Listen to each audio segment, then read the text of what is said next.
परिस्त्री गमनम तथा, ये बहुत बड़ा पाप है।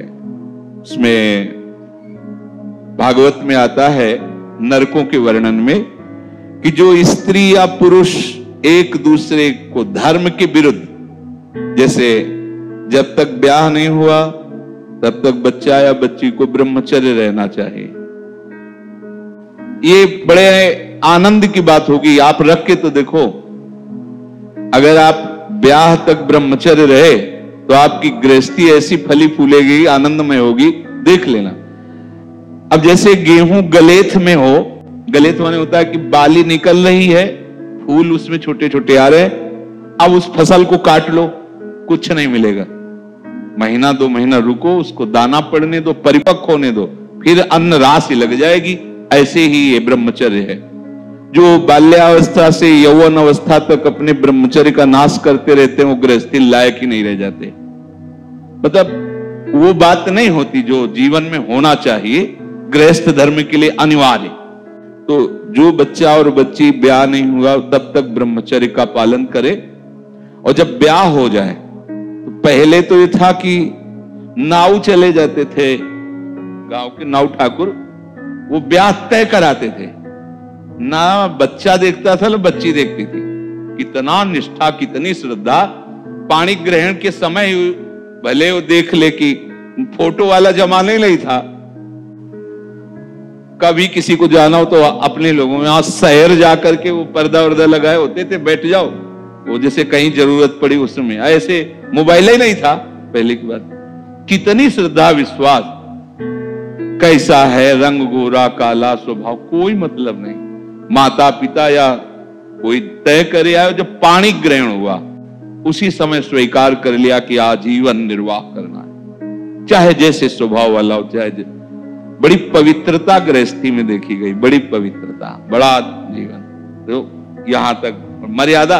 लोग इसका मजाक उड़ाते हैं। मजाक तो तुम्हारा उड़ रहा है, देखो ना, देखो ना, मजाक उड़ रहा है तुम्हारा।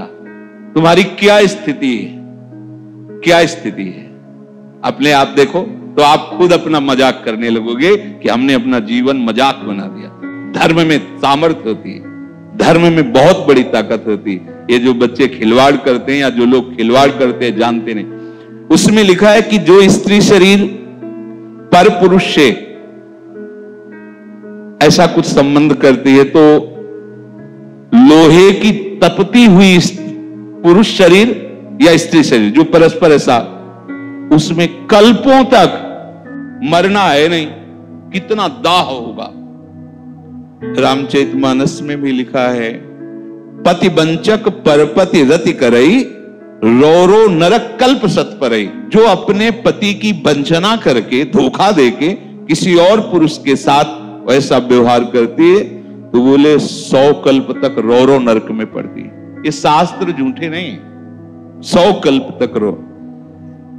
अगर तुम्हारे भाग्य में कहीं ऐसा पति है कि भाई लंगड़ा हो गया है, उसकी आंख खराब हो गई है, सुनाई नहीं देता है, वो रूपवान नहीं है, तो मिला तो तुम्हारे प्रारब्ध से ही है ना। तो अंध बधिर क्रोधी अति दीना, ऐसे पति करके अपमाना, नारी पाव जमपुर दुख नाना। मान लो रूपवान नहीं है, अंधा बहरा, कैसा भी भगवान की विधान से वैसा, उसे भगवान मान करके मानो, आराधना पद्धति से चलो। अगर पुरुष अपनी पति का जो भाव स्वीकार किया है उसका त्याग करके धोखा देकर दूसरी किसी स्त्री से, ऐसा घोर नरक का अधिकारी होता है वो। अगर ऐसा तो व्यभिचारी की बहुत बड़ी दुर्गति होती है।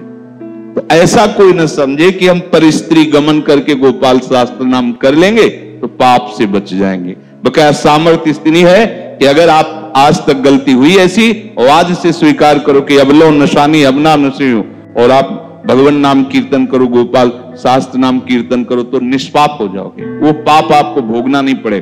पर अगर आगे फिर कर दिया तो पीछे का ब्याज सहित जुड़ जाएगा।